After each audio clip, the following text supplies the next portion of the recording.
चलिए guys, welcome. Start करते हैं अपना एंशियंट का टॉपिक, महाजनपद। इसकी जानकारी हमको आगंतुक निकाय से मिलती है, जो कि बौद्ध धर्म का एक ग्रंथ है, और इसमें 16 महाजनपदों का उल्लेख किया गया। और फिर भगवती सूत्र से मिलती है, ये जैनों का ग्रंथ है, इसमें भी 16 महाजनपद का उल्लेख किया है। और जो अष्टाध्यायी है, जो पाणिनि द्वारा रचित है, इसमें 22 महाजनपदों का उल्लेख किया गया। अष्टाध्यायी जो थे वो नंद वंश में था। पहली डेमोक्रेटिक महाजनपद कौन सी थी? वो थी वज्जी। इसकी कैपिटल थी वैशाली, और लिच्छवी का शासन यहाँ पे हुआ करता था। और 16 में से 14 में मोनार्की चलती थी महाजनपदों में, और 2 डेमोक्रेटिक या रिपब्लिक कह सकते हैं। कौन कौन सी? मल और वज्जी। आगे देखते हैं। मगध एम्पायर, इसका वर्णन हमको अथर्ववेद में मिलता है। सबसे शक्तिशाली महाजनपद था। आज के समय में ये पूर्वी यूपी, बिहार, वेस्ट बंगाल का जो एरिया, वहाँ इसका संस्थापक कौन था? बृहदत्त को माना जाता है। उत्कर्ष इसका हुआ था 6 BC में। बृहदत्त का जो इसने अपने एक वंश की स्थापना की थी, बेटा हुआ इसका जरासंध, इसका महाभारत के समय में उल्लेख है। और इसकी राजधानी क्या थी? ग्रीवा इसकी राजधानी थी। इसके बाद अगली डायनेस्टी आती है, वो कौन सी थी? हर्यंका डायनेस्टी। 1544 से 412 BC तक रहती है। इसका संस्थापक होता है बिंबिसार, वो 492 तक रूल करता है। 52 साल का जब हो गया तब तक इसके और भी नाम थे, ऐसे थे शोणिक। इसने अंग पर अधिकार किया। उपराजा पुत्र अजातशत्रु को बनाया अपने बाद, मतलब अजातशत्रु को इसने अपना वो बना दिया था। साम्राज्य विस्तार किया, वैवाहिक नीति इसने चलाई, ठीक है। और बिंबिसार के विवाह हुए थे 3। अब उसके विवाह के बारे में देखते हैं। सबसे पहले होता है महाकोशला से। ये कौशल शासक प्रेषणजीन की बहू थी, और इसमें दहेज में इसको क्या मिल गया था? काशी मिल गया था।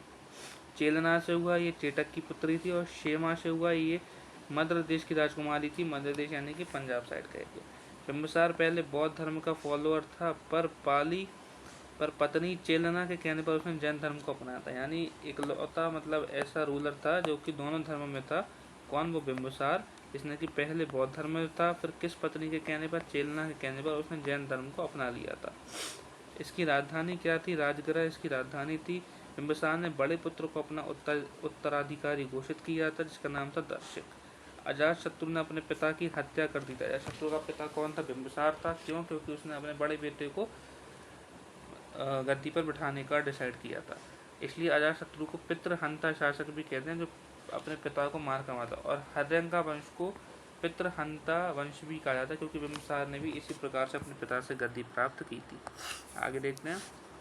फिर अजातशत्रु रूलर बनता है 492 BC से 460 BC तक रूल करता है ये। इसके और भी नाम हुए, जैसे कुणिक या पितृहंता। इसकी माता कौन थी? महाकोशला। काशी के लिए प्रसेनजित से इसने युद्ध किया, और उसमें ये हार गया था। प्रसेनजित ने अपनी पुत्री बाजिश से अजातशत्रु की शादी कर दी थी। फिर अब हुआ कि अजातशत्रु किस धर्म को मानता? तो अजातशत्रु जो था वो जैन धर्म को मानता। तो पहले बृहदत्त आया, पहले बिंबिसार आया। ये किसको मानता था? ये पहले जैन धर्म और बुद्धिज्म दोनों को मानता था। फिर अजातशत्रु जो आया वो जैन धर्म को मानता था। अब इसके बाद आगे देखते हैं। फिर उदयन आता है रूल करने, 460 से लेके 444 तक ये रूल करता है। कि द्वितीय पितृहंता माना था, क्योंकि इसने अजातशत्रु को मार के गद्दी हासिल की थी। इसने नगर की स्थापना की, जिसका नाम था पाटलिपुत्र, और उसी को अपना राजधानी बना दिया। अंतिम शासक जो बनता है इस डायनेस्टी का, किस डायनेस्टी का? ये वाली हर्यंका वंश का जो अंतिम रूलर बनता है। यानी पहला रूलर कौन हो गया? इसका बिंबिसार हो गया। और अंतिम रूलर इसका कौन हो गया? शिशुनाग हो गया।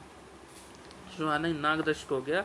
इसकी नागदशक की हत्या इसके मंत्री शिशुनाग ने कर दी थी, और उसके बाद शिशुनाग ने एक अपनी खुद की डायनेस्टी एस्टेब्लिश कर दी, जिसका नाम उसने शिशुनाग डायनेस्टी रखा, जो जिसने 412 से लेकर 394 BC तक जो है शासन किया। आगे देखते हैं इसी में।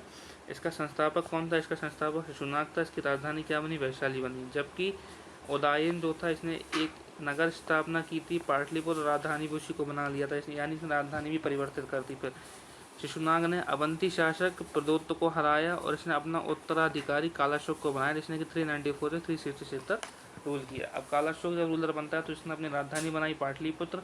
इसके 10 पुत्र थे। इसका अंतिम शासक कौन बनता है शिशुनाग डायनेस्टी का? वो था नंदीवर्धन। और नंदीवर्धन की हत्या किसने कर दी थी? महापद्मानंद ने नंदीवर्धन की हत्या कर दी थी। आगे देखते हैं। जब वो खत्म हो गया तो नंद वंश की स्थापना कर दी महापद्मानंद ने 344 से 323 BC में। इसका संस्थापक कौन बन गया? महापद्मानंद। इसके और भी नाम जाने, जैसे अग्रसेन इसको जानते हैं, एकारट इसको जानते हैं, सर्व साक्षत्र, और परशुराम का दूसरा अवतार इसको जानते हैं। फिर इसके समकालीन एक कवि हुआ करता था पाणिनि, जिसके बारे में अपन ने पीछे पढ़ा, जिसने अष्टाध्यायी लिखी है, जिसमें महाजनपदों का उल्लेख मिलता है। वो भी कितनी महाजनपदों का उल्लेख दिया पाणिनि ने? 22 महाजनपदों का उल्लेख दिया। तो इसके समकालीन कवि पाणिनि था, इसने रचना की अष्टाध्यायी की। और नंद वंश का अंतिम रूलर जो बनता है वो बनता है घनानंद। इस घनानंद का और भी एक नाम था, इसको एक अग्रमीज नाम से जाना जाता था। और 326 BC में सिकंदर का आक्रमण होता है, तब इसका सिकंदर के साथ युद्ध होता है। इसके बाद हमारा अगला टॉपिक होगा ब्राह्मण एम्पायर, तो उसको हम अपनी अगली वीडियो में स्टार्ट करेंगे। Thank you.